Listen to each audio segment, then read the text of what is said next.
bases along Russia's periphery already in Romania and Poland that Right. threaten Moscow and part of their ICBM force. A strike of 7 minutes now when hypersonic missiles become available to the U.S., which they will eventually, 5 minutes. Just so we all understand, it Sure. would take 5 minutes for those missiles to leave the position they're in now before they reach Moscow. That's correct. Now, And I President asked, Putin not only knows this, he stated it publicly about 5 or 6 months before the special military operation in Ukraine began. he did say it repeatedly. The most recent before the military operation was on the 21st of December, 2021. And then he spelled out, he named the missile that fires these things appropriately. And then he said, 5, 7 minutes. And he was talking to his top military judge. And he said at that speech, so we need something written down. We need assurances. And I looked at those guys and I could see them thinking, right. Wasn't the ABM treaty written down? Wasn't the INF treaty, Intermediate Nuclear Forces Treaty, wasn't that written down?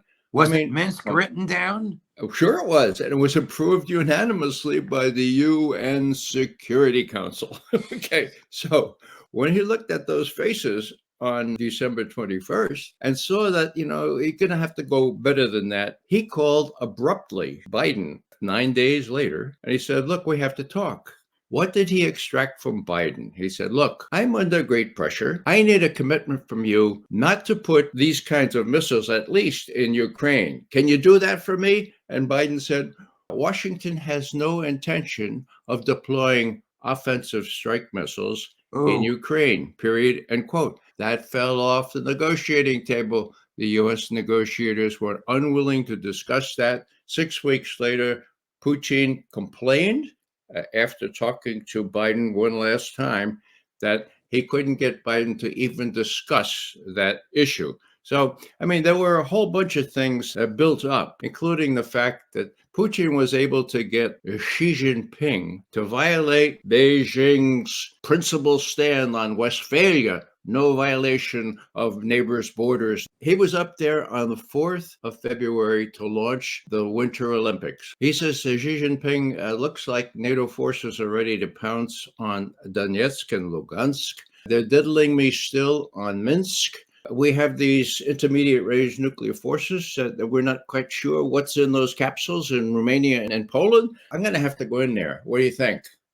Well, what I think the reaction by Xi Jinping was, who realizes China is next. He probably said, you mean after the Winter Olympics are over, right, Vlad?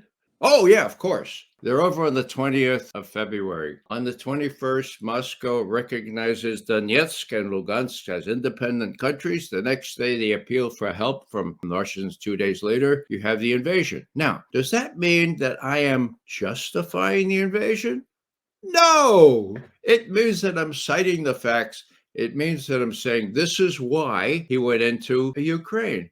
Let me tell you what it also means. Events as you have described them appear nowhere in mainstream American media. And the cheerleaders for Joe Biden, whether they're conservative Republicans in the House or Democrats who will always cheer on a Democratic president, have never even been exposed to that understanding of events. How the West double-crossed Putin, how the West has been preparing for this for 7 years.